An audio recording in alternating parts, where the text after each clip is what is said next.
So today we're going to talk about how to raise money with Intercoin.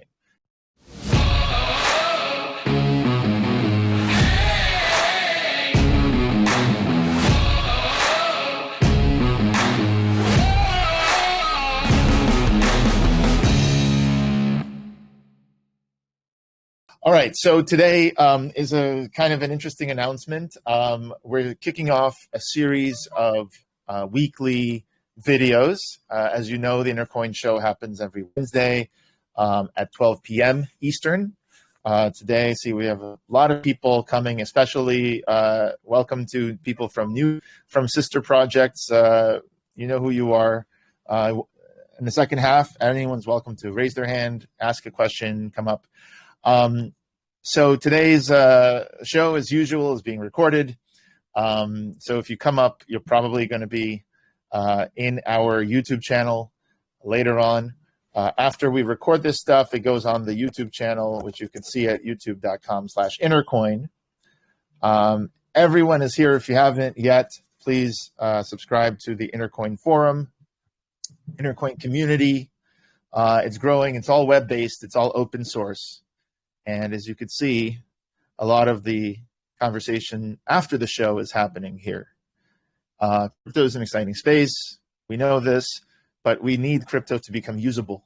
We need crypto to become actually useful for projects around the world. And so this week, I'm going to be talking about what we've accomplished so far, the Intercoin roadmap, and how you can use that in order to raise money for your project. So if you go to intercoin.org and you're a new visitor, you can, read about it. But look at this. You could raise money for your events, for your community. If you have an existing community or you're thinking of starting something new, a charity, a nonprofit, any project whatsoever, if it's global around the world and you want to raise money from people, then Web3. Try rotating the globe and exploring different countries. Then Web3 will help you. We happen to already have a big user base around the world due to my company, qbix. So, we have tons of communities like this one, Government Blockchain Association, where you can see events, you can join, you can connect with people. So for the first 5 minutes, I'm just going to show you the kind of user interface that we already have and communities already use around the world. This particular organization, GBA, they are a 501c3 nonprofit. They have chapters around the world. People from the World Bank come to speak at their events, professors, Johns Hopkins University, all these things. And this allows people to join an extended community after their events, see who is doing what are they interested in, and even connect in new ways. So some of you have seen the video conferencing solution like we have here. This is me. Hello, how's everyone doing? On second thought, though, you could also have an avatar. So we've partnered with Ready Player Me. And as you know, many of our partners come on the show eventually to talk about it. So Ready Player Me just raised $64 million, I think. Ready Player Me raises around $56 million. They've raised $56 million in order to create these avatars. As you can see, this avatar is following what I'm saying. It's looking at my camera, and it's actually creating this thing. So avatars are really good for us because we avoid any sort of not safe for work content. It's impossible to flash someone's genitals in this thing. And we're going to start using it for the photos as well. So partnership with Ready Player Me. Also, we have working on a partnership with Unstoppable Domains. I can't announce that yet because that partnership hasn't yet been finalized. Probably going to take a month or two. But the idea is we have a proposal that reached out to people at Unstoppable Domains. And, unstoppable domains are NFTs that you could spend. Well, we are talking about building unstoppable communities on top of these unstoppable domains. So we're talking about getting a grant from them Similarly to how, Elena, you helped us to get a grant with the New Genesis Foundation as well.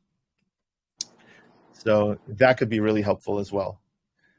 By the way, Elena, we got to get New Genesis onto this show at some point, right? To talk about what we've done. Absolutely. Definitely. All right. So that's a little bit of, the global communities around the world, what it looks like to be part of one of these communities. And of course, all of these things you see here are things that you will be able to use eventually in your own community. So since 2020, this is what we've done. We've published articles in CoinDesk, like, for example, the blockchain voting. Okay. It just happens that I know the head of content at CoinDesk, Michael Casey. I met him before he became the head of content. Just like I met Andrew Yang before he started the Forward Party. And now the Forward Party is going to be hopefully a big customer of Intercoin, helping them to raise money, to organize people on the ground, and so on. The Forward Party became the third largest party in the United States recently, after Democrats and Republicans. And everybody who would like to see an alternative might actually become involved on some level. But the problem that they face, the Forward Party, for example, is people are saying you're stealing our voters, people who are coming from our party to your party, and so on. Well, the thing is that we want to create something called vote pairing. That's just one of several things that we are helping to do. Vote pairing is essentially when a Democrat joins together with a Republican and decide they're going to exit together. And they publicly announce this. Of course, does that fix the imbalances? No, but it's a self-fulfilling prophecy. The more people see vote pairing happening, the more people see balance, the more they start to perceive that this is truly a party that represents disaffected voters from all places. So my point is simply that Intercoin is helping not just... What? There is Jennifer. Jennifer, could you please mute your mic? We can hear some noise on the background. Jennifer? We can mute it for now. There, yes, we've muted. I will. All right. Thank you. Jennifer, we'll bring you up later. If you have a question, you can just raise your hand in the second half.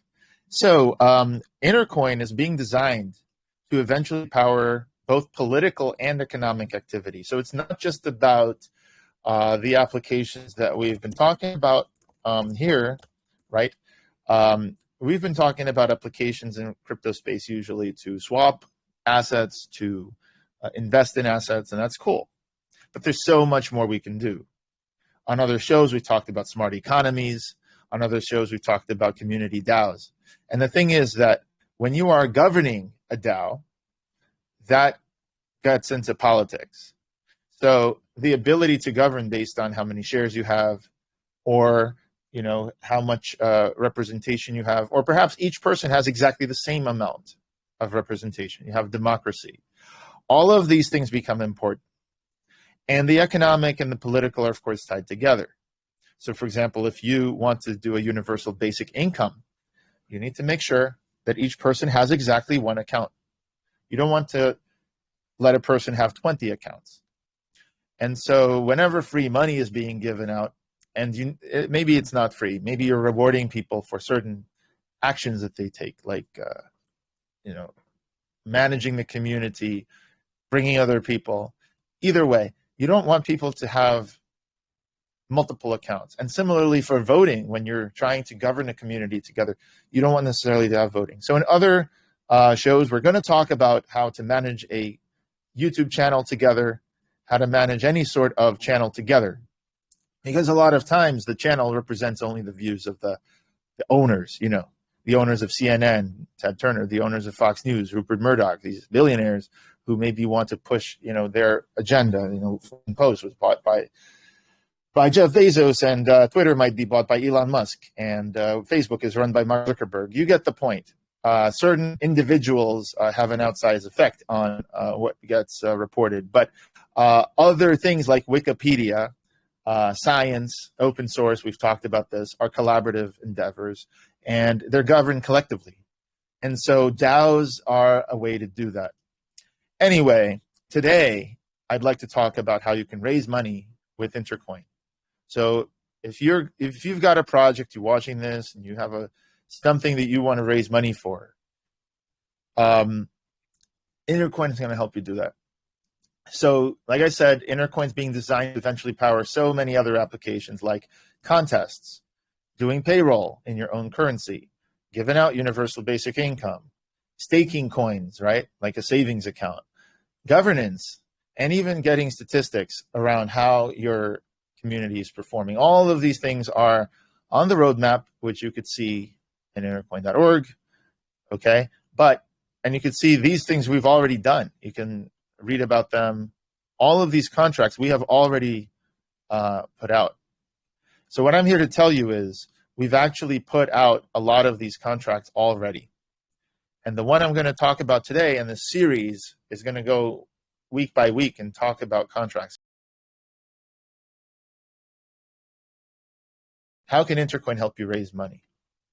So whether you're looking to raise money in a new initiative, or you have an existing community, like, for example, you're a celebrity, you have a fan base, or you have some political base, or maybe you're looking to help a vulnerable population, like refugees from a conflict, right? You want to be able to raise money for them. So Intercoin has done the work of explaining exactly how this works. You could read about it. You can watch videos about it. Economics. Here's how it works. Consider what happens when a casino issues its own chips. You get the point. So you can go ahead and view, not just listen to me, but actually understand how it works. Now, if you have a vulnerable population, for example, you want to help people like Elena, like the Rohingya people that we met the representatives of past week, right? There is a Rohingya genocide that took place, and by that I mean, if you go on Wikipedia,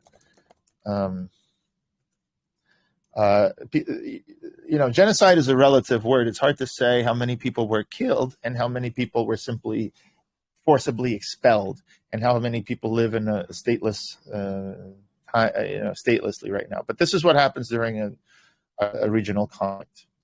So there's persecutions and there's a crackdown, but this is what Wikipedia talks about. Now, these are not the only people. There's tons of other people, like the Tamil people.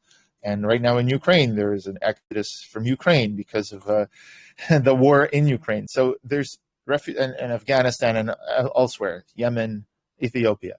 So you'd like to be able to help people. And if you see what they want is they want to have their own coin. They want to have their own IDs for stateless people. And they want to have their own way to help them, in this case, to educate people. Now, that's not necessarily so much applicable in Ukraine or Europe, but it is applicable in many other areas of the globe. So regardless, you have a project, you want to raise money for it. It doesn't have to be a population. It could be royalties for music. So I think we have some guests here today from that we could talk about this with. Okay. Jennifer, I think I want to talk to you about that as well. So how do you get started? What do you do? So basically, Intercoin can help you to raise money.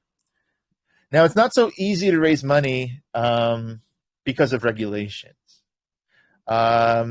You might have the SEC come in and say, what you're selling is a security, and therefore it needs to be regulated as a security. I'm going to talk about that. You might have something more serious in the SEC. You might have FinCEN, the Financial Crimes Enforcement Network, come in and say, you are facilitating money laundering. That NFT you're trying to sell for $1 million, they might be viewing that as a transaction in Macau where people are trying to maybe escape capital controls. So whether it's money laundering from some illicit activity, buying NFTs, or whether it's trying to circumvent capital controls, the federal government might not take kindly to large amounts like that being put into digital assets. So it's important that we had to read through and engage with lawyers that deal with this on a daily basis and understand what at least the agencies in the U.S., let alone the FCA in Britain and other places in the UK has to say. Where you got FINMA in Sweden, Switzerland. I'm sorry, which as you could tell, I'm not too familiar with, but they have new classifications in FINMA. So you have currencies, you have securities, and you have utility tokens. Kind of a very sensible thing that they do. So one thing you're going to have to keep in mind is, well, is it legal? It turns out there are two mechanisms that we've put together that we feel, but you should consult your lawyer, but we feel are actually ways to raise money for your project that would pass muster with most nations' regulators. And we feel this way after going through SEC no action letters for companies like Turnkey Jet, which was the first one. They talk about exactly what it would take for certain things not to be considered a security. Okay? Since Turnkey Jet, there's also been other no action letters issued to projects like Pocket of Quarters by the SEC, which expanded the types of things you can do in your community that you're raising money for, what types of things you could sell, like a utility token, for example, that would not be considered securities. Now, I'm not going to talk about selling utility tokens in this particular show. Instead, I'm going to talk about two types of things that you can sell. One of them is that you can sell roles in your community. So we're going to help you to actually create a community on the blockchain. So we've deployed these smart contracts. For example, here's the community smart contract. It's our third contract. So you can see it starts with a lot of threes. If you go and you see the smart contract here, you're going to see that there is a factory. All of our smart contracts pretty much are produced by factories. So you're not going to have to deal with this stuff. But in the background, we're going to actually create an interface that lets you produce a smart contract using a factory. Now, why do you use factories? Factories, here we have Polygon. So we're going to switch to Polygon, and now we're going to connect. Now, factories are essentially, they're going to produce the same code every time. So now that you're connected, you can actually go right now and create your own community. So, for example, Rohingya people. And, I'm not going to do it right now, but this is what it is. You could leave this blank. So then once you do this, I don't know if you could leave this blank. You might have to put a bunch of zeros here. But the idea is that now you could create your own community. Once you create your own community, it's actually cloning what is called the implementation contract. The implementation contract is the one that actually implements the community interface and the community functionality. So anytime, if you're a developer, you could go ahead and read the code. In the code, we have disclaimers. That's really important. Although this code is available for viewing, the general public is not given a license to freely deploy smart contracts-based code on any blockchains. So this is legal disclaimers that say several things. First of all, they tell you the kind of usage you can do with this contract.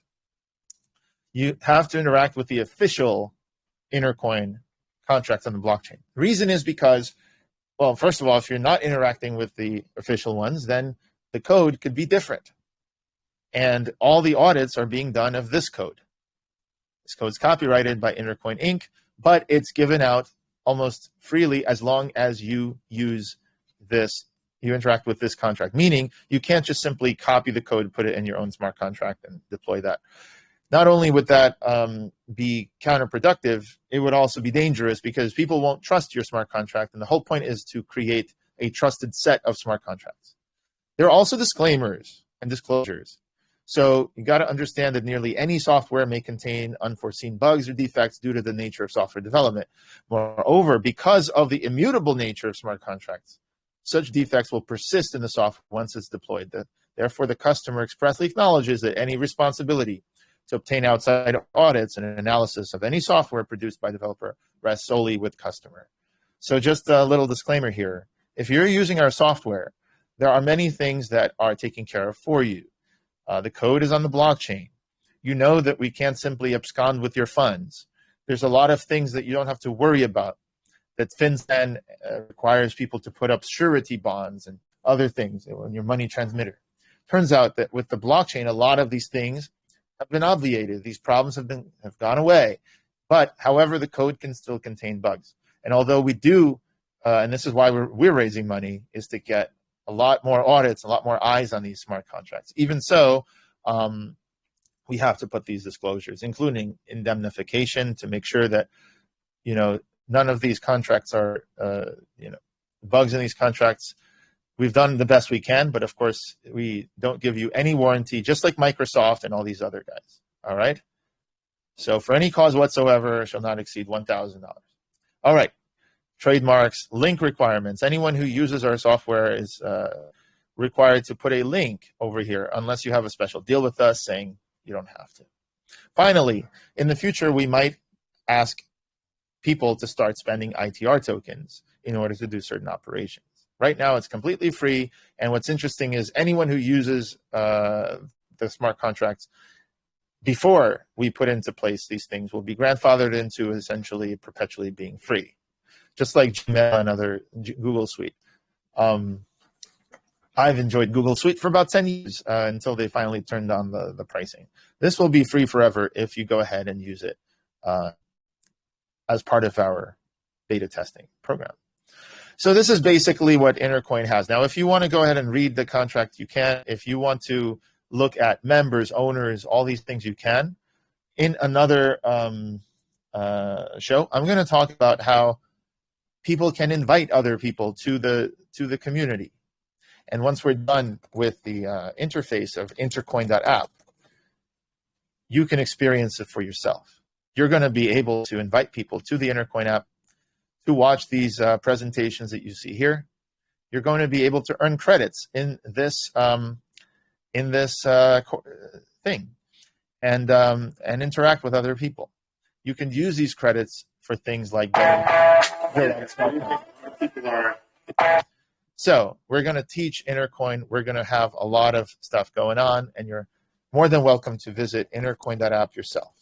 In fact, let me just quickly show you what Intercoin app will feature very soon.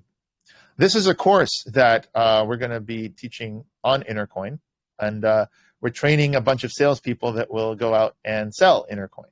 And it looks like people are coming from work and they're trying to get home to their family. Do you think they're going to have time to just learn something?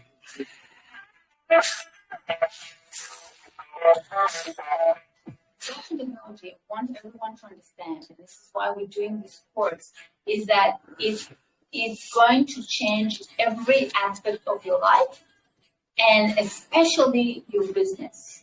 Everything in business is going to be affected by blockchain, whether the financial industry or the healthcare industry or the retail or what everyone is talking about NFTs right now, whether it's the artist or journalism.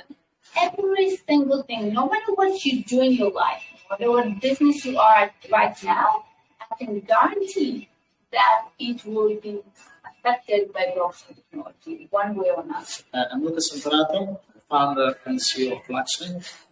We are located in the fourth floor penthouse of the Grand Park Studio. And as everybody knows, it's one of the most famous buildings in the city. It was built only for artists, and during the years, people like Irving Penn, Morocco, George O'Keeffe, Frank Sinatra, and Jimi Hendrix as well was living in the building. I had the opportunity to meet Greg Marav, and we had the idea to build the first very exclusive blockchain course. And I was very excited when they were talking to me about this. So we go on and I talk about essentially the why of blockchain, the how of blockchain, and why it's important to solution that you can sell. And your very first sale is going to cover the entire tuition of this course. And then with every subsequent sale, you're going to make money. Can I guarantee you're going to make money? No. It all depends on your industry, and it depends on your participation. In this course, we're going to create groups. You're going to join group projects, so you won't be alone. You'll have support. You'll have us to support all the clients. You're going to, well, essentially, the people in your industry, you're going to understand and explain very naturally to them and show them how they can start using this software. What I'm doing here is exactly that. So as you can see, this is gaining steam. This is a movement. This is not just something that is, you know, some meme coin like Dogecoin or whatever. This is helping people to have smart economies and smart political and economic activity. So if you want to start earning, raising money for your project, the first thing, phase one, is to raise the first $50,000, $100,000. So you could do that in two ways. One is you could sell roles in your DAO, and the second is you could sell NFTs. So look about this really quickly. So roles are non-transferable. That's important. Most NFTs are transferable, right? If I go to OpenSea and I have an NFT, I could put it up for sale, and I can transfer it even without somebody paying me. I could just go ahead and transfer it. So, for example, here's a client that we have, a gay alien society that we built this thing for. And as you can see, this is basically a lot as a collection. It's a collection of 10,000 NFTs, and they have different body types, colors, and other properties. As you can see, this collection is actually for sale, and you have a floor price, and there's a lot of interesting things. These people have been going out and promoting it. They've already minted 1.5 thousand NFTs. There's 345 owners. You could see there's 109 ETH of volume, and this thing has been done on Ethereum. So this is an example of raising money by selling NFTs. This is the collection. These are currently for sale. But if you notice, they are about transferring tokens, right? So this is a real client, a real customer. You could go ahead and look. Now, if you look behind the scenes, what's happening there is that, well, I get to the NFTs in a moment. What I'd like to say, though, is that the roles in your community are not transferable. Because if you have, for example, the president of the chess club, or you have a mayor of a city, it's really weird if the mayor just showed up one day and said, you know, I met this guy, he's awesome, and he offered me some money, and I decided to sell my mayorship of the city to this other guy, right? And now, welcome, this is your new mayor, right? So roles are a little bit like you're part of a bigger community, and so you're not exactly, you can't unilaterally just simply sell your role. There's a benefit to that, because it turns out that according to the SEC, okay, it's not likely to be considered a security. If you look at the frameworks that they have proposed to look at what is a security, you're buying things in order to sell them later. Well, you can't sell your role. So your benefits are indirect. Your benefits may be, for example, to manage collectively the show together, right? So the Intercoin show, like this feed, what we decide to put on a program, could be decided by your membership, right? Here's a fun jingle, for example. And you could decide if you want to bring more liberty into your community, there's something you should see. Intercoin, the movement you might want to join. So basically, whatever you decide to do, you're part of a community. No longer you have to worry that Mark Zuckerberg is going to, you know, put something by himself over there, or that someone will just decide to shut down a company like Fogbugs just the other day went dark, and that's it. They're sold, and somebody bought it, and boom, it's done. So if you were relying on something, well, too bad, it's gone. Also, they tried to steal people's money. I think the new owners, whatever. This is what I'm talking about. Instead, you want to have a community that is resilient, that has many people in it, people that are connecting with each other, people that are friends, people who can then connect and make plans and vote, okay? So this is already going to happen in the Intercoin app. This is our community. These are real people who have joined. Everybody who's joined here is a member of the forum. So please, if you're listening, please go to either intercoin.app, or can go to community.intercoin.app and then go ahead and join the community. I mean, we're living what we're talking about. So roles, okay? These roles that you're giving out, they would look something like this. They would look something like this. By the way, in about 10 minutes, I'm going to end this presentation, and hopefully if you have a question coming up, feel free to raise your hand, and we'll start bringing up people on last 20 minutes of the hour and see what it is. So here we go. Here's alumni, and there's people who have finished the course and understand a little bit about what Intercoin is about. By listening to what I'm saying right now, you might actually get one of these. If you complete enough of the material and you understand what's happening, other people will know that because you're going to have a nice NFT that shows that off. Now, would it make sense for you to sell this NFT? If you climb Mount Everest and you get that trophy and somebody else buys that trophy, it doesn't mean they climbed Mount Everest. So just very important is to say, okay, what have I done? What is my role in this community? So if you invested in Intercoin, you're going to get one of these. You're an investor. You've planted the seeds, right? So this is what I'm talking about. Every community can design their own. This just happens to be our artists. Thanks, Brian, by the way. Brian is one of our artists that designed this. And we went through different iterations. He realized that we need video in the background. Now, we liked how it looks. And this is the blue and white kind of design color scheme that Intercoin has. So again, selling roles in a community is not very much different than putting investors on your board. There's a lot of people that decide to put investors on an advisory board that doesn't necessarily have much say in the day-to-day running of a company, but at the same time, they're advising what to put. And similarly, what you want to put on the channels on your YouTube channel, for example. All this programming can be determined, and SEC does not consider that to be a security as far as I know. FinCEN, are you money laundering by selling roles in your community? Well, again, the money goes to the community. You could track it on the blockchain.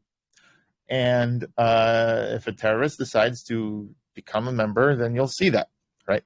Especially if you do KYC of everyone who buys your roles. So again, this is not something that you should necessarily worry about if you are not a terrorist organization or a drug cartel. In fact, if you scroll down here, some of the exemptions, FinCEN has 6 exemptions that you don't have to register as what is called a money transmission business or money services business. As part of the Banking Secrecy Act that came out 20 years ago, banks have to report a lot of different stuff, and it's always getting more and more. If you've seen the Biden administration, you probably have heard them talk about, we want even people who have spent $600 on Venmo, they want Venmo to report that. Okay? Never mind the fact that the Pentagon can't, account for trillions of dollars. Well, black ops and all kinds of things. This needs to be cleaned up. So I think the other way is the governments that need to be more transparent, but they want the people's $600 to be reported. Whatever. The point being that if you are selling memberships in your organization, and these memberships come with different powers, different roles, that in and of itself is not money laundering, and it's not a security potentially, assuming that you work with us and you do the right thing. Now, NFTs represent a finished work. The ones that represent something that's already been done, like, for example, this picture here has already been done. Nothing ever is going to be done more than just this picture. If that is the case, then they're not likely to be considered securities. Now, having said that, if there's additional utility that you're saying, okay, well, the holders of these NFTs might, also have access to this or that, the other thing that we're building, then you should consult your lawyer. But in fact, if all you're doing is you're giving out these NFTs, then you are they're probably not securities. So again, that's something that has been analyzed by lawyers in the UK, has been analyzed by lawyers in the US.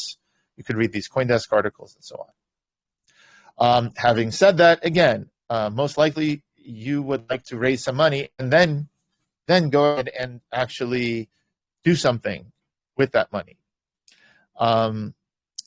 So whether you're selling roles in your community or whether you're selling these roles, but then you're allowing people to transfer certain things in order to access, at least something.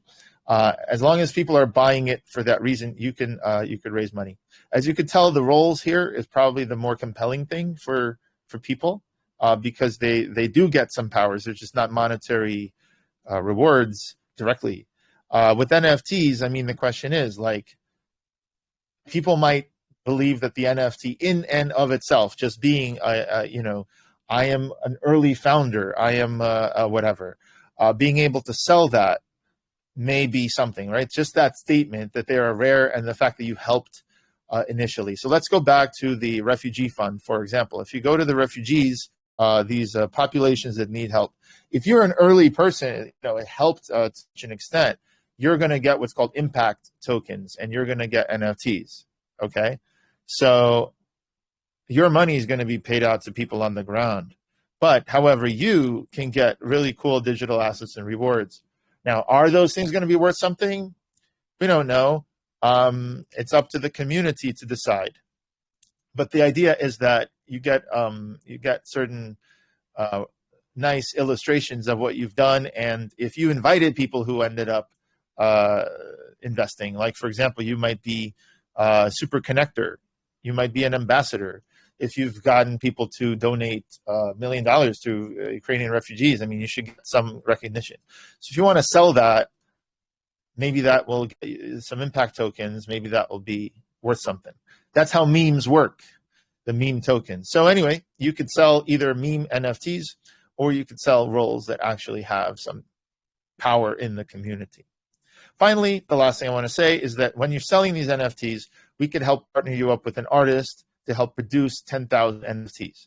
However, that's not going to happen overnight. Once you settle on a specific design that you like, a specific style that you like, these days you might actually be able to use AI. If you've seen Stable Diffusion by Adobe or you've seen DALL-E by OpenAI, they even can create these NFTs using computers. However, you still need people to sort of curate which is the best. And then you need to sit there and add certain traits, and that ends up looking like this. So all that takes work. And so what we do is essentially put these NFTs into categories and then allow people to mint one or more of these from the category in a transaction. So that looks like, you go to, for example, let's say these guys at Token Society. So they have this project, Gay Alien Society, and they have these other projects coming up. So what happens is that you go ahead and I'm not going to do it right now, but basically you could select how many you want to mint, and then you could go ahead and mint them. And if you're an admin, you could go ahead and sit there and basically create all of these traits and all of these types right here. That's how all this works. And if you go in the back end, you'll be able to see exactly which ones are coming up in the random thing, and you're going to be able to create their attributes before they are sold. All right, before they're sold. So that's really how it works. You could see the ones you've sold, you could see the ones coming up, but they're random. It's like pulling them out of the hat. And so what happens is that you don't have to create all 10,000 at the same time. You can just create 100 or 200 in each category. And then as people buy them, let's say they've just bought 20 today, so you ask your artist to create 20 more, and so on. So essentially, as you're raising money, we help you to create more and more NFTs. At the end of the day, you've sold a bunch of these 10,000 NFTs, and all of them are beautiful, and all of them had some process by which they were made. So to sum up, now that Intercoin's deployed its smart contracts on Polygon and Binance, you could create NFTs, you could create your smart contracts, and as you follow these weekly presentations, you'll understand. So next week's presentation is going to be all about NFTs, right? This presentation has been about how do you raise money, roles, NFTs. So here's the process. If you want to get started, if you're interested for Intercoin to help you raise money, first thing you should do is sign up to this forum. All right, you go ahead and if you're a new user and you go to the Intercoin Community Forum, you end up here and you sign up. Once you sign up, you could sign up with Facebook, you could sign up with Google, you get an account. Please tell us about your community. Who are your current members? What have you done? Why you? What makes you interested to create this community? What are you looking to do? If you have questions, then you can ask them on the forum, or you can ask them on the show like you're about to do. If what you're doing is interesting and unique, we might actually invite you on the show, talk about your community. If we've already covered a community like yours, it's not likely you're going to come on, but we'll still help you to actually raise money. If you come on the show, you're going to end up on the YouTube channel. Maybe we will give a chance to talk to Simon Hopper then. He is the actual guest. He is the founder of Remy Life, and it's a reward-based care platform that supports all those involved in elder dementia and cognitive impairment care. He is very interested in NFTs for his project and smart contracts. He is UK-based, and he is on a call now. Fantastic. Hey, Simon, how are you? I think I'm muted. Am I live now? We can hear You you. are. Yes, you are live now, and we can see you even.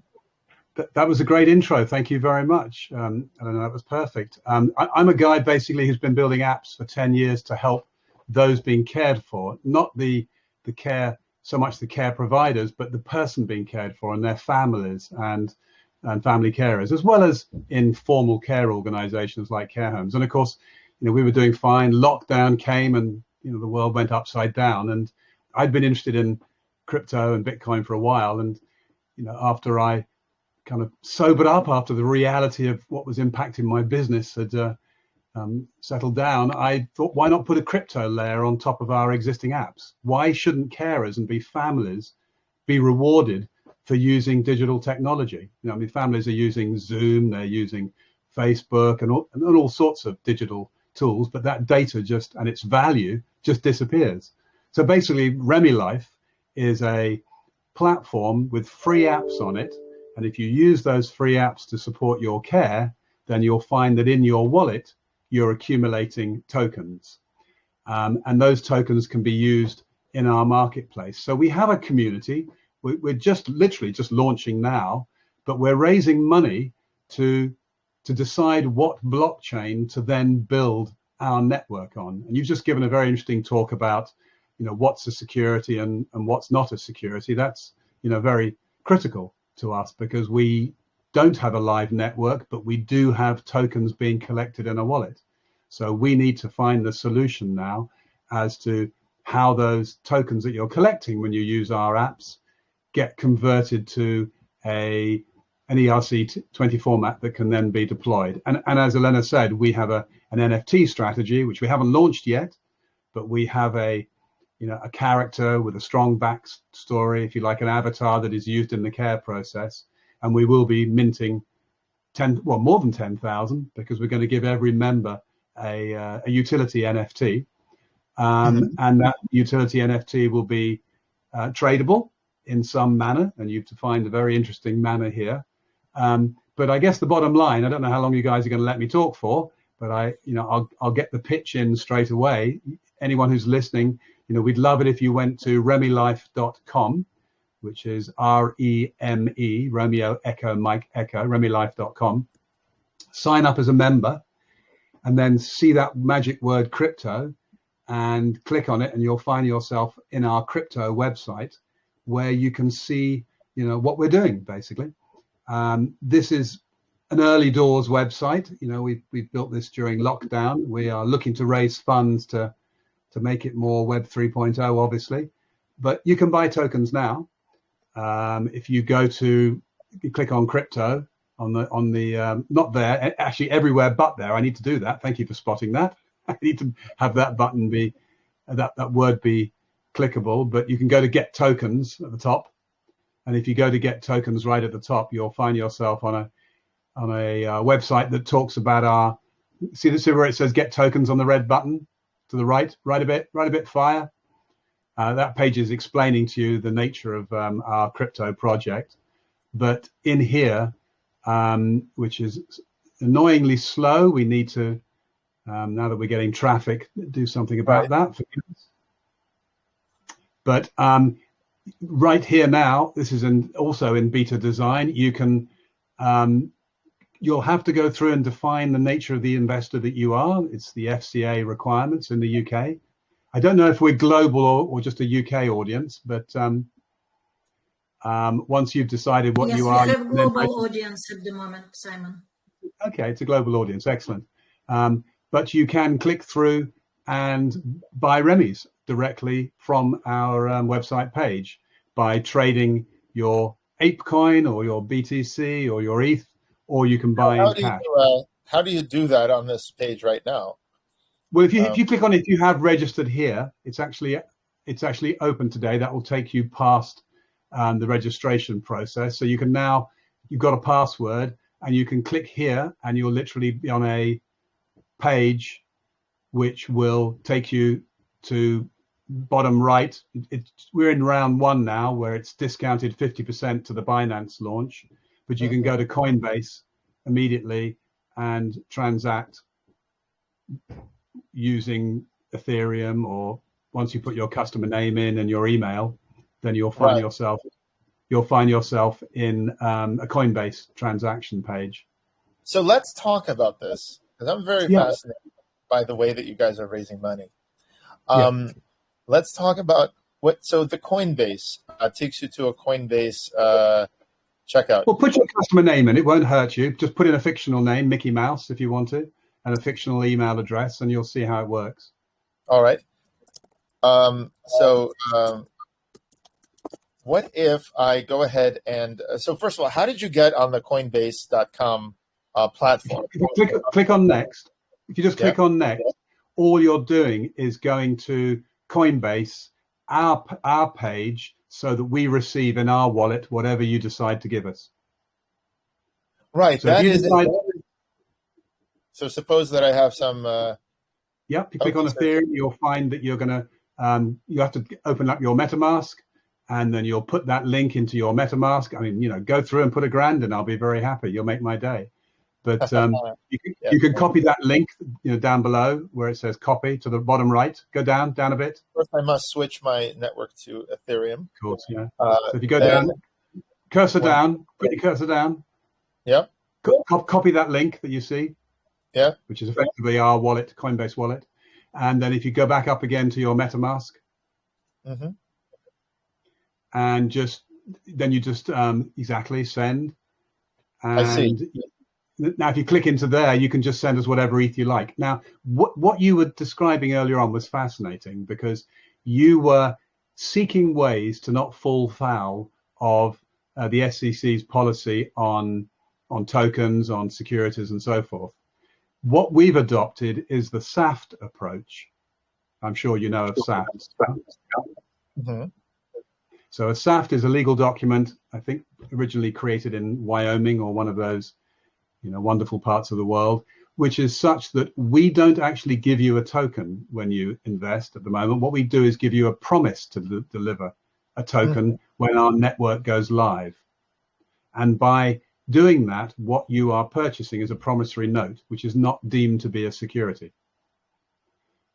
And that is such that when our network goes live, whatever it goes live on, whether it goes live on Intercoin or wherever our network goes live, whatever blockchain we use, then we are bound to provide you with tokens at that point. And of course, we're giving you tokens at a 50% discount to the price that we release on, whether it's Uniswap or Binance that we first release on. So we're basically emulating an IPO and emulating a promissory note, which is not perceived to be a security. That is our way around this security issue. I would like to get into that a little bit with you, because I think it is important. I've had lawyers in the UK and in the US. I've even had people on the show who wrote the regulations themselves, Yeah. Sarah Hicks. What I can tell you is that the SAFT was created by Cooley, which is based here in New York City, I think, or they started this here. And I met with Cooley years ago when they were doing when we were raising money for qbix. I met in their offices. They're a very great law firm. And then this was before the Jobs Act. Here's the thing. Even Cooley themselves are saying that the SAFT itself, the investment contract, in the U.S. is supposed to represent the security part. And then the utility token that is later is supposed to be the utility. So in other words, even in their framework, the purchases of the investment contract is surely a utility, is surely a security. However, the token you get in the end would be like the oranges of the Howey test, the orange grove and Howey versus United States. Those would be utilities. You can eat the orange, but you cannot eat you cannot do anything with this contract. Now, having said that, you can make it somewhat different and make it closer to a wholesale distributor of products. But the difference is that a wholesale distributor of, let's say, clothing, the clothing's already been done. It's already been finished. It's a finished product. So when you're buying clothing at a discount, or you have a membership in a club that allows you to buy at wholesale prices in bulk, the thing's already been done. The thing you're buying has been produced. But if it hasn't been produced, I think even the people that built the SAFT acknowledge that its role is based on the Y Combinator safe, simple agreement for future equity. This is a simple agreement for future tokens. You're right that that doesn't make the end tokens into securities, but the contract itself, isn't it a security? This is what Cooley says itself. The SAFT itself is a security. It's an interesting point, and I don't think I'm totally qualified to be able to argue it adequately, cogently, but the lawyers we have, who are leading UK lawyers, have said that we have various elements in our favor that, I mean, let's put it this way, this methodology is used by UK's leading metaverse incubator, which you probably know, called Outlier Ventures. It's the foundation of many of their raises. And they use CMS, I believe, who are the UK, in fact, not the world's largest lawyers. So I'm standing on the shoulders of giants and taking their advice. But one of the keys when it comes to the regulators in the UK is actually more about whether the company is doing things properly. In other words, whether they've got a robust strategy that is not such that it's not a rug pull, that there's a deflationary emission schedule based on a rational vesting plan, so that it can be seen that the nature of the project is intended to be long term and robust and to the benefit of those ultimately that hold the tokens. As long as things are done properly, then for the next few years until the regulations are cast in stone, it's our advice and we've met with the regulators. We tried to get into their sandbox, in fact. They are saying, there's not much we can say, get on with it. And that's a pretty strange state of affairs, but I think we all know that's where crypto is to a degree. In the US, it's a bit more robust, but in the US, I think we know that even the regulators there are sort of testing things by taking entities to court and seeing what happens. So it's our view, one of the elements we've got is that we're a marketplace. So those that acquire our tokens through passive earning, through use of our apps, they can only use them to buy products, to redeem their tokens in our marketplace to gain the discount that is attached to every product. And then those tokens get burnt in the DAO, hence reducing the sell pressure on the token, which is a benefit to those who are buying tokens. So we've not got we've got quite a robust and we think creative tokenomics model that's taken us quite a long time to create, basically. Does that make sense, dear? You've gone. You're muted again. yeah, that not only makes sense. I think thanks, Elena. I was going to talk for a while there. That not only makes sense, but look, I'm only familiar with the U.S. law. I am much less familiar with UK, Swiss, and Singaporean law and elsewhere. So what I can tell you is that it's okay to be a security. ITR is a security, according to probably the SEC. I would imagine. At least it was sold in securities transactions because we had a SAFT. Then certainly when nothing existed back then, no token, no ecosystem, no code, people were investing. But what I'm saying is, it's okay. I think what your lawyers are saying, and I could be wrong, but I think what your lawyers are saying is, in the UK, maybe the definitions are different, but you are attracting investors. I mean, you say so right on your page, and that's fine. Anyone can be an everyday investor. You must, however, agree to invest less than 10% of your net assets. Sounds like the Jobs Act a little bit, into any investment assets such as shares, bonds, security, tokens, or assets which are not available on the standard FCA investor regulations. I mean, it's what you have to decide upon which category you fall in if you, for example, use crowdfunding. I know in the US you don't have equity crowdfunding, but I don't think still. In the UK, oh, you do. It's happened now, is it? Okay, fine. So the UK was the first place in the world, I think, to actually have equity-based, funding, Crowdcube, and those are the FCA regs that still stand. We raised nearly $750,000 through crowdfunding to get to where we are today, and it's the same legal framework. So, I don't think anyone has all the answers at this stage, and you can't just sit around and wait until the world is regulated to hell. You just got to get on with it and fight the battles as they come. But in my view, if you've got a business that's honest and has got good intention, we're a charity-based DAO. We want to help people with dementia and learning disabilities gain the value of their tech. You want to take me to court? I'm going to have a damn good story in the newspapers. Bring it on. That's right. So, listen, I'm not. What I'm here to say is that I think in the U.S. and I'm sure in the U.K. as well, there are quite a few options for people that want to do crowdfunding. And being a security is not a dirty word. Having a security is fine. And that's my point. There are so many.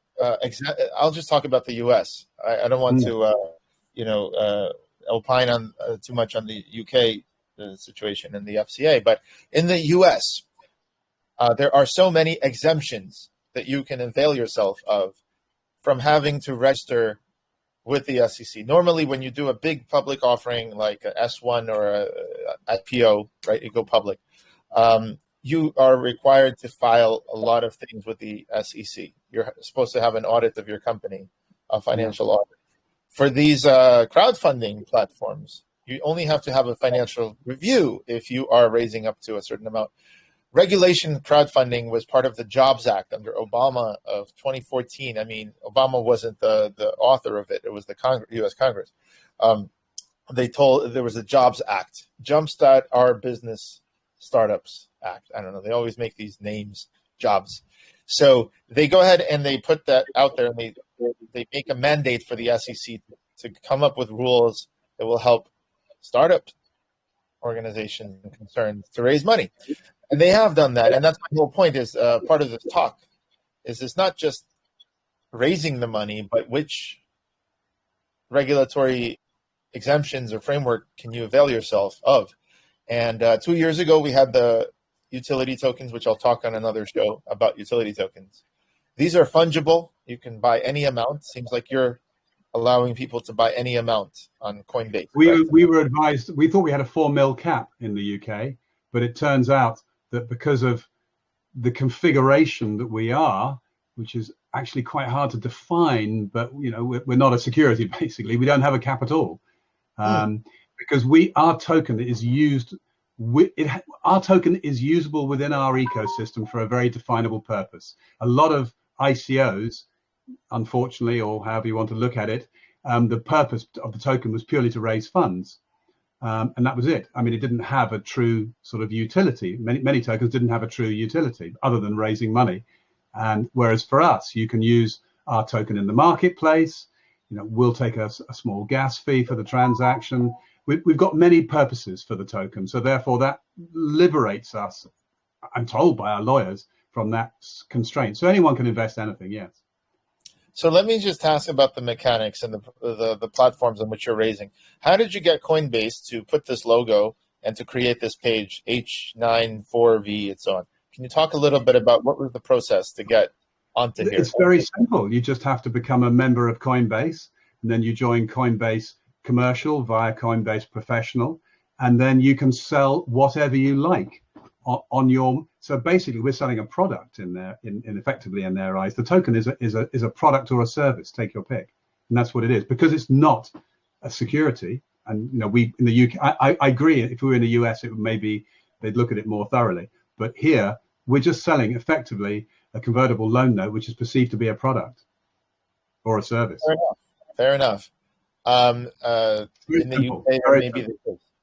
And so some of the use cases, I just want to say, are certainly not securities. Like, for example, donations, right? Yeah. You're requiring people to, you're not expecting anything that's worth what you put in. Okay, so even though you may get a reward saying I've donated quite a bit and I've helped these people quite a bit, that thing, there's no guarantee at all. And no one is guaranteeing to you that this thing is going to be worth nearly as much as you had donated. There's also utility tokens, which is what you're talking about. Utility tokens that can be used in some sort of ecosystem. And again, I don't want to get into it, but even 2 years ago, as you could see, we talked about the regulators, and we talked about the SEC, and back then Director Hinman in 2018, 19. Intercoin has existed for 4 years. And so one of the things we do is we go ahead and look at all these no action letters, like I've mentioned before, the pocket full of quarters. And in the United States, if you sell to U.S. people, as long as you do these things, they will not even consider you a security either. So that's something that we do consult, and we're not lawyers, but we have quite a bit of experience guiding projects in this way. But for me, for this purposes of this show, I'd love to ask you, so you're raising money, right? Have you looked into selling NFTs that represent roles in a future decentralized ecosystem? Yes. So I'd love to have a discussion with you, I guess offline, because it will take quite a long time to see how compatible we are with your mechanism, because we've got quite a few unique elements that would take some time to explain. And what we were looking to do was to build our own blockchain, basically a POA blockchain, clique protocol, EVM, to enable what we want to do. But I don't particularly want to build a blockchain. Why reinvent the wheel if there's a mechanism out there that can work? We've spoken to Polkadot and Zilliqa and all the rest. I don't have an answer. I'm not a tech person. I'm a salesperson who talks like I am now, but I know my way around. I'm the owner of the company, but I've got tech blockchain people who are advising me in different directions. So what you've got is an interesting mechanism. Maybe it will work for us. We'll have a discussion. But NFTs, you've definitely got something that fits our NFT requirement. So we will have a big membership. We, assuming everything goes to plan, we've got big partners. So we expect to have 5-10 million members using our apps and our partner apps. We're partners with the second largest hospital group in the world. We're partners with the moment with Consensus Health, or whether we stay with it. We've got some big partners who are waiting to see if we can pull this off, because we are the only entity in the world that is focused on supporting the person being cared for and carers through crypto. Everyone else is focused on data. We're on data as well, but everyone else just thinks about monetizing data somehow or other. So we're monetizing care actions. We build a care to earn model, not play to earn or all the others, but care to earn. So all those underpaid carers who can't pay their electricity bills can now generate a passive income monthly from the care actions they undertake using our apps. But NFTs is part of our model, to go back to that, in that we want to give an NFT to every single person who signs up. So we'll mint tokens as they come, and we'll mint NFTs as they come, and it'll be a utility NFT in that it will have embedded in it discount product access in our marketplace. So it'll drive them to the marketplace, but they'll buy products at a discount. But it'll also open up all sorts of rewards that, quite frankly, carers and people who aren't making much money in life should have. I mean, I've been invited, I met with the Bored Apes recently in one of the events in London, and the success of their tokens, I think we all know, is largely based on the club that exists behind it. It was right. very impressive. It was very impressive. So we want to do our meme is a cat called Bluey, and Bluey is not bored, that's for sure. And Bluey comes from the planet Babazade, and it's a little known fact, but it will get around pretty soon, that this Bluey cat came to the UK many years ago and gave the information to Satoshi about blockchain. I mean, I'm letting the cat out of the bag now. It was him that did it. It's on this show, people. It's right here that we learned that. You can go to the FAQ on remylife.io and have a look at Bluey the cat. And he came back around lockdown because he was a bit pissed off that the world of blockchain is not using blockchain for good. It's using it for, banking, bit of supply chain good. But he came back and he looked for who was talking the most about blockchain for good. And I was rabbiting on in Malta and Geneva at the time. So he came and met with me. And basically, we are looking to bring blockchain to good back to planet Earth to try and, bring some benefit to society, because that's what blockchain can do. I think we all know that it can radically impact on political voting, on fraudulent supply chain. It's got massive potential, as someone said earlier on. Blockchain will be everywhere, but all we think about at the moment is, it's good for artists and music, and I'm a big believer in the power of the utility of the NFT. But it's time we did more in Africa with DAOs and did more with what blockchain can do. So we're all about that, and so a lot of the people investing in it are investing in the power of blockchain for good. Our hashtag is #CryptoCares. #CryptoCares. Crypto Cares. We're going to put this at the end of the show. We're going to put this out also on Twitter and add your hashtag. I want to, absolutely. I mean, look, we're here to promote projects that use crypto for good. We're here to promote projects that use it in novel ways. And I think, if we work together, it makes sense, like, to bring you on the show. Like you say, we should talk offline, and that's true. But eventually, we'd love to get you on the show as a showcase, right? As a case study of how we might have been able to help, or even if we didn't help, but just understand how the crypto, how did you leverage crypto? So what I'd like to say is everything we do at Intercoin is, as you could see, is trying to make crypto mainstream. That means building the smart contracts that we released on Polygon and the Binance Smart Chain and Ethereum. But also it means having a show where we, like this one, where we explain the economics and where we explain, and then doing a course where people can learn the hows and whys. Because here's the thing, like you just said, and it reminded me to bring this up, people don't know how to create Web 2 websites either. They don't know how to create a website that has profiles and chats, events and videos and checkout, money. That's why these exist. Wix lets people create stuff that they don't know how to create it, or WordPress, right? All of these things. Shopify lets you set up a store. So similarly for Web 3.0, right? If you want to have your own coins, if you want to have your own NFTs, if you want to raise money, you want to run a DAO and govern it, and eventually if you want to have the metaverse, like, we don't do metaverse, we have partners for that. But for all these other things and more, we have exactly what WordPress has for, blogs. We have for this. So if you want to do NFTs and you want to release NFTs for everybody, they would look like maybe something like this, right? Except instead of the shopping cart, it would show that you are a care provider or you're an investor, right? So that's something that we could definitely talk about and do. And again, you don't need, if each NFT was unique and put on offer, like you see here, they could become very, very valuable and rare, especially if you have a partner with a very good artist, right? And so we are in there as a technology partner, but I think also it helps when your technology partner has reviewed the regulations, especially in your country, and partner with your lawyers to craft a opinion saying, you're selling roles in a community and they're never going to be transferred, and therefore probably not for it. Yeah, that's the one thing I didn't get from everything you've said so far. Okay. Because I get that you are, very profoundly addressing the regulatory issues, and that's commendable. I'm all for regulation as long as it's not too structured to cause restrictions that are benefit to the competitors to crypto. In other words, TradFi, let's put it that way, and political institutions. So I'm all for regulation as long as it's rational and protective. But my concern is, where's the profit? Because people invest. We are bringing people into crypto who think crypto is spelt with an I. That's the way I always put it. People who don't think the crypto is for them, but they're the ones who need it.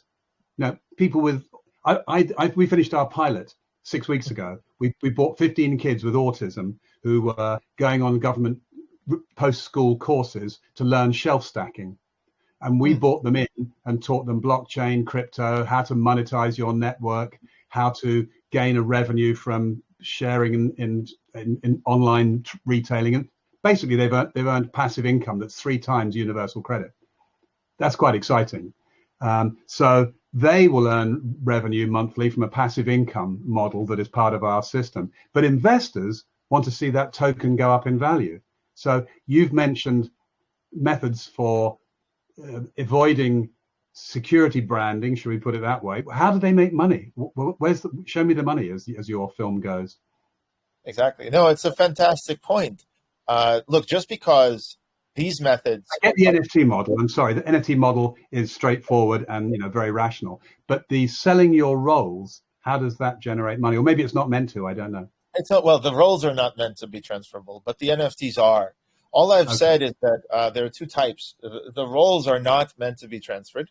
However, you could also be selling NFTs alongside the roles, and those are meant to be transferred, of course. Okay. So people invest in something because they could resell it. What I basically said is that if you want to not be considered a security in the United States, like Ripple right now is being sued by the SEC, and they're trying to make a case that Ripple sold securities in the early stages, right? What I meant was, if you don't want to necessarily deal with securities regulation, then you should make your NFTs be such that they are completely finished. And they are just rare. They are just things that represent sentimental value or showing off that you've been one of the early people. Now, having said that, whether it's roles or NFTs, that doesn't mean you should avoid security. It seems like you're actually, even if you are selling securities, you're leaning into it. You're talking about the everyday investor, the advised investor, the high net worth investor, and so on. We've sold ITR as a security. We've made an offering memorandum, and we've actually went ahead and it's like a prospectus. We've disclosed all the risks. In 2020, we sold quite a few. In fact, one of the people on this call today is probably part of that offering. So not just one, actually, there's several people. And we've given discounts and bonuses. So there are, let's just say, ways to sell it as a security as well. I'm not saying that you must avoid securities regulations. I'm just simply saying, yeah. I hear you. I mean, I would love some advice as to how. We're scared of the US. I think the US is down on our list as being somewhere we can't sell to. But we've got, I probably shouldn't say it, but we've got US investors. So, they've got their own ways of doing things and their own views. I mean, you can look at our white paper. You might find that interesting. If you go onto one of those pages, you'll find the white paper, the light paper, and all the other elements on our website, and that will give you an insight into. So if you go to, go to the homepage, just so that your viewers can see it. If you go to the homepage, not that one, I'm sorry, that's the platform, the daily use platform for people being cared for. Go back to the crypto website, one tab to the right, go up the top, one tab to the right, and then click on the Remy Life logo or the word home in the menu bar. And then if you scroll down, well, there you are. You can see it. Get deck light and whoops, here we go as it loads. God, I need my own server. So if you slide down a little bit, you will see. Sorry? I'm saying I like the background here. You do.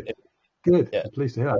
So if you hit stop. Well, you can go to look whatever you like, but all I'm saying is if you click there, you'll get a deck, a light paper, white paper, manifesto, and token, the whole lot, the whole kit and caboodle, including the SAFT.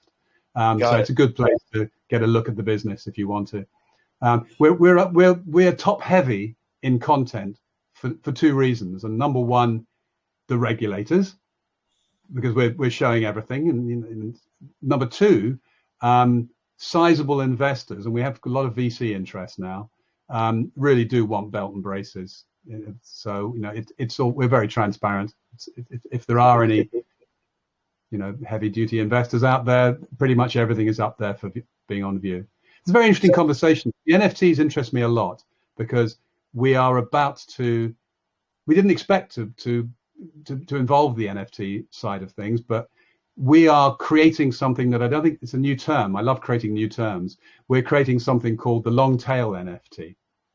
Mm-hmm. I don't know if you know about long tail marketing. I mean, you're attracting people with not as much money. And no, not so much. Amazon makes, I think it's 40% of its money from people like my wife, who've sold 5 copies of her book every year for the last 5 years. Amazon can have 100 million people selling 5 copies of their book and do very nicely by it because they don't have to stack the books on the shelves. They just, it's a digital back end operation. So online you can serve the needs of everybody and make just £5 from everybody. So our NFT model is the same thing. And I won't go into too much detail. Well, listen, I invite you next week. We're going to have a show all about NFTs and scarcity and long tail. I invite you to come because we're going to be it's our special sauce at the moment. So I'm not going to reveal until we're live the model that we've created, because it's actually we're very lucky, and that probably very difficult for anyone else to do because of the marketplace we're in. But at the same time, we do need a platform to be able to deliver it. We need a methodology to deliver it, and I think you might have something that could be very appealing to us, actually. So I'm very keen to have that conversation to see if we can work together. As I say, probably offline. It's also about compatibility, because you're on. I didn't see what. I know you said are you building on Binance? I saw you're not Ethereum, are you? On 3 chains. We're building on Ethereum. We're building on Binance, and we're building on Polygon. On Polkadot, yeah. Polygon. Oh, Polygon. Sorry, Polygon. Yeah.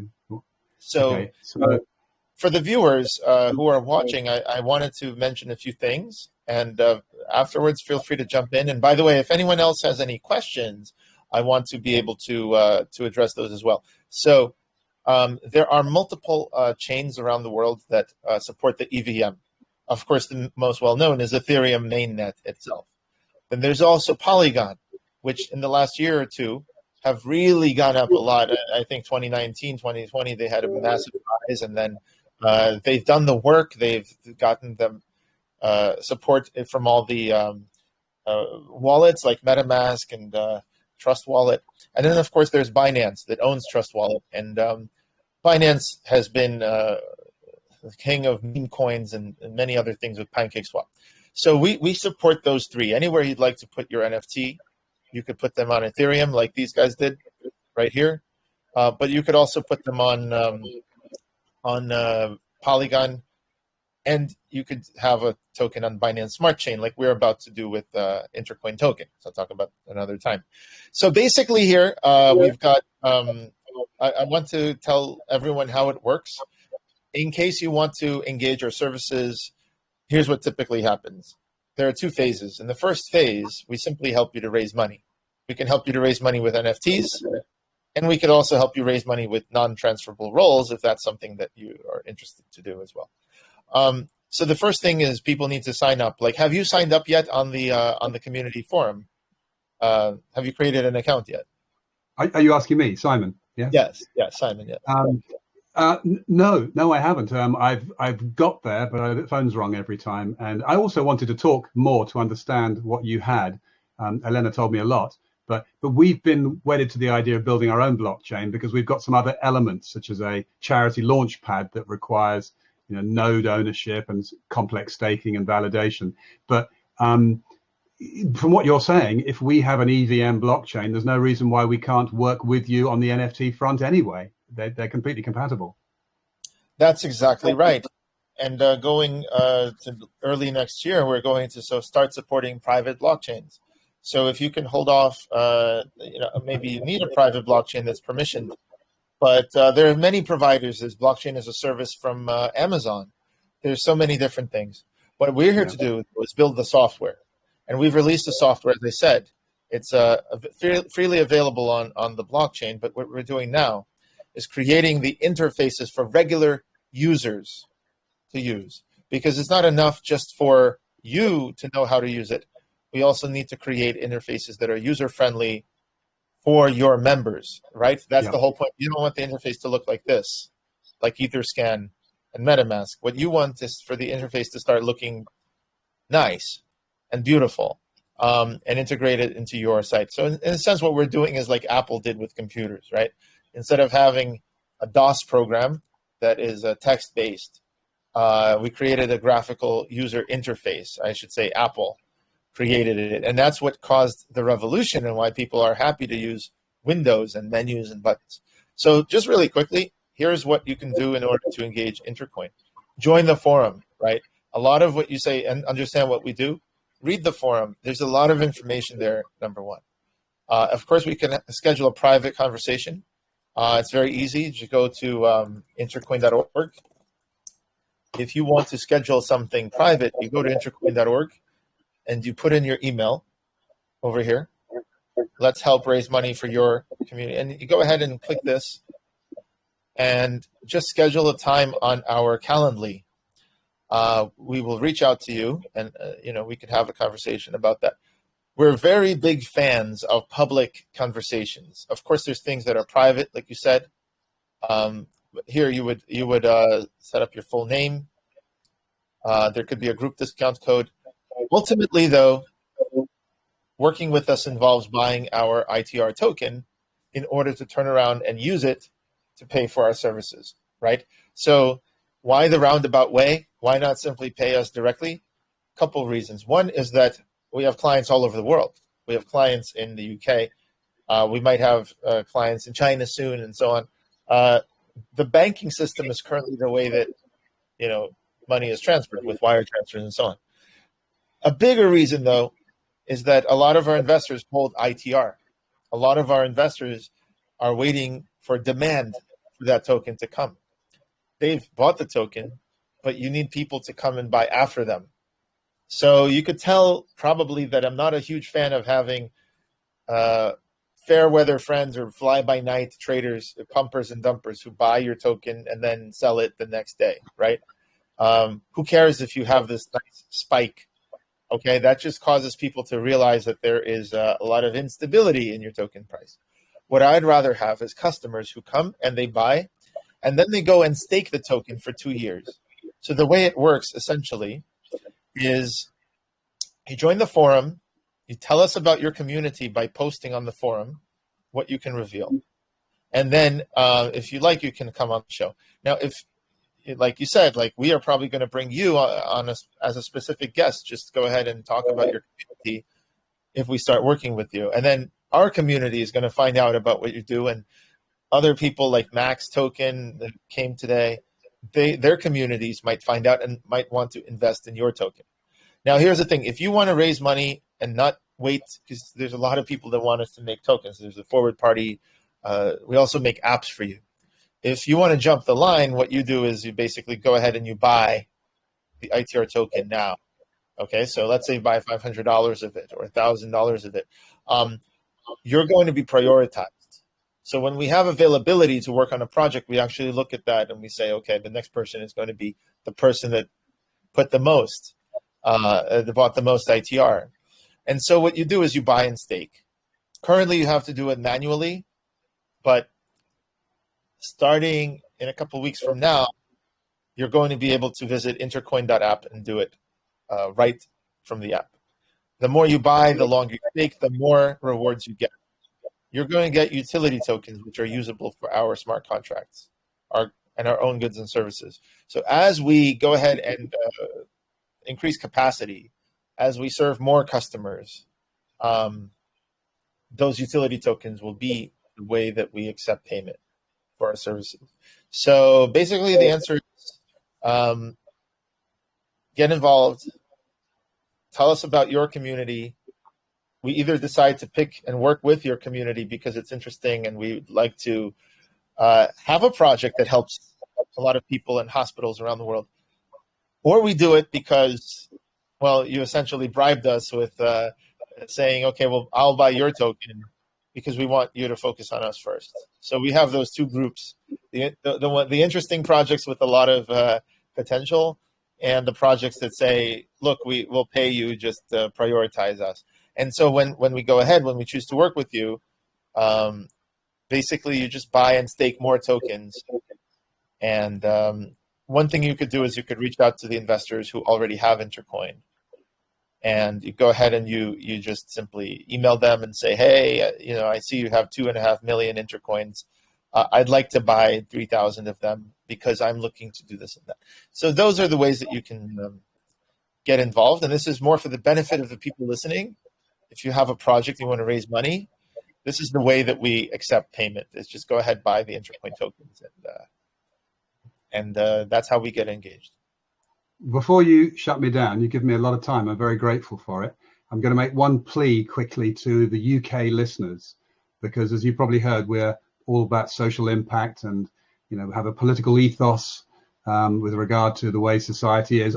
I would like to ask everyone to go to change.org, that you probably know, and on change.org, search for Crypto Cares, and you'll find a petition that is for our new illustrious Prime Minister, who stated 2 weeks ago that she wants to make London the crypto center of the world. I'll believe that when I see it. But well, you're already doing it. You don't hang around, do you? If you go to Crypto Cares, all one word, then please sign up and promote widely our petition. Fantastic. There it is. There it is. We need to get this to fly. We get 100,000 votes, and I'll be in the House of Commons. And I will say that our first board member and first investor was Vince Cable, who UK listeners will know. And Vince Cable was the person who bought crowdfunding to the UK. And so we want to kind of close the circle by getting Vince Cable back into the House of Commons as a result of this petition. And I will tell you that Vince Cable is not a fan of crypto, but he's got a problem, and that is that his kids are. His kids love it and have been telling him how wrong he is to be doubting of it. So what am I saying? I'm saying that this petition is quite important because it's about having the UK recognize that crypto can help what effectively is an underclass, which is carers and those cared for and those being cared for at home. So any help you can give us, much appreciated. And that you can do from the US. Simon Hooper, thank you very much. This has been great. And yeah, we'll speak offline afterwards as well. Done. Thank you very much, guys. Does anyone else want to bring up anything about what I've said? I've covered quite a lot on the show. I've spoken about how we can help any project raise money, how we have limited capacity at the moment, and how people can buy ITR tokens to what is essentially jump the line and prioritize themselves for us to work with them. I've also talked about how the ways that you can raise money without being considered a security in the United States. If you want to raise money from the US market without having to deal with the SEC, again, this is something that we are fairly sure of, but again, you should speak to your lawyers. You could release your own roles in your DAO, and you can release NFTs whose sole value is that they were minted and designed early on, and they might be worth a lot in the future, but they would not necessarily have any, you're not promising, at least you're not promising. You may have something planned, but you don't tell everyone about it. And so people are buying it only for those purposes. Again, if you are very happy to engage with securities regulations, as we have, if you're fine with disclosing the risks of how your project can fail and so forth, then you have many more options available to you in the US market. Under the Jobs Act, you can sell in the crowdfunding. you can work with some of our partners we can introduce you to, like Rialto Markets and CrowdCheck, that Sarah Hanks is the CEO of. They can help you with the legal, and they can help you with the broker-dealer licenses that you might need for the crowdfunding. Having said all that, I want to turn the floor over to everyone else.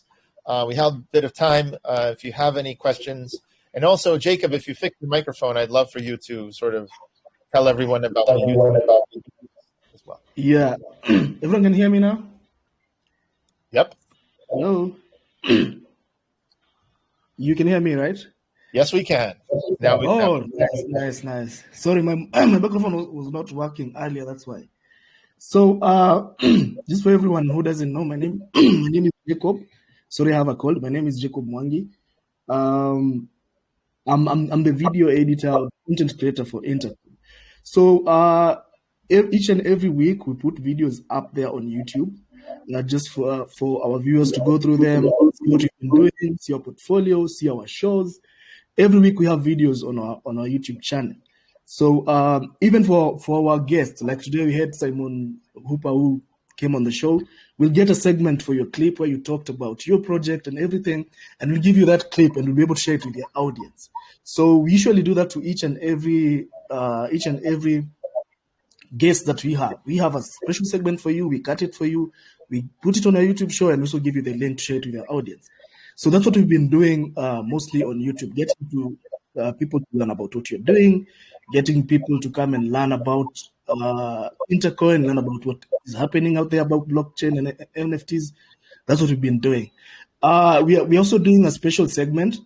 A special segment, we are going to call it now the quotes.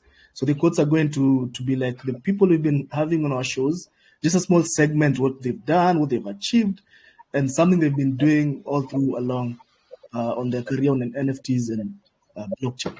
So basically, that's all about our videos, how we work, and how we get the content out there. Yeah. Excellent. Thank you, Jake. Yeah, basically, one of the value adds is we started to build a community. And of course, the people that we work with, we want to highlight the partnerships. We want to help our partners and they help us because we grow the ecosystem together. Simon, it's like what you were saying, basically it's all about working together and helping each other because the space is growing and the technology use is increasing. So the fact is, you've heard it. Many people say, I have no clue how to create these applications, bring up new blockchains, and how to get the technology side. That's what we do, right? So people can just go ahead on intercoin.org. If you want to reach out to us privately, you can. If you want to go ahead and create a offering memorandum to U.S. investors, we have partners for that. But ultimately, our bread and butter and what we do is creating automated software, right? Our goal will be in 6 months from now, you can come to intercoin.app. You won't speak to us at all. Maybe you'll tell the community about yourself, but you'll just click. You'll be connected to artists. You'll be connected to people that help you create these NFTs. And you'll have a pathway to selling them, including in the United States. And if that means having artists and lawyers and other things, they'll be there in our marketplace. But for the time being, it's all manual and it's all about relationships. So we only take the most interesting projects. We only take the projects that we want to work with and the people that we like. Unless, we do have the second track that you could expedite, because even if we like you, if we're working on 7 other projects, you're going to have to wait.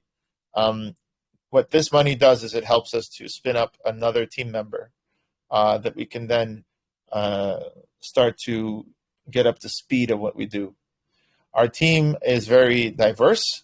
We've got people in Africa, in Asia, in Europe, in the United States, and I think, yes, now we have people in South America as well. So that's pretty much it for Intercoin. I want to open up to questions. Tyler, Johnny, I see you're here. You haven't been here. I haven't seen you in a long time. If you want to ask anything, be my guest. Anyone who wants to bring up what you've heard? The floor is yours. Yeah, I think everything, I mean, you did a great job. Simon Hooper, loved your presentation. I mean, you guys are doing something really, really exciting over there. We'd definitely be excited about, being involved with you and learning more about what you all do specifically with your project. But I thought what you shared was really a beautiful, like handshake with what Greg had already shared earlier. It's like it just like seemed together real perfectly, almost almost as if you planned it, but it wasn't planned. So we love those kind of projects because we believe in working with people and really connecting with people. And as Greg said, it's really important for us to make that connection so that people know this is where we build value for people that we work with. We're not trying to, as Greg said, we're not trying to build relationships that, close down after next week. We're talking about long-term extended relationships, friendships, where we can continue to not only bring value to what you do, but also bring value to what your members do as well. And that's how we are building our community right now at Intercoin. And I'm really excited about where we are. And at this point, where we're going, because we are actually getting things done and things are moving ahead. Well said. I mean, like you said just now, people, it wasn't planned. I mean, we are building all this stuff. And for me, it gives me great pleasure to know that when we connect with people, it's becoming more and more like they say, oh, you know what we really need, right, Elena? Like we were on the call with Rohingya Project, and they represent 3 million stateless people. You could see them here out of Burma, okay? A lot of these people in the diaspora. 1.3 million in Bangladesh. That's the biggest. You got some in Saudi Arabia, Pakistan. These are stateless people. And they started telling us they need an ID, they need a coin, and they need an academy. And I was like, that's awesome. We've built it. Like we have these things.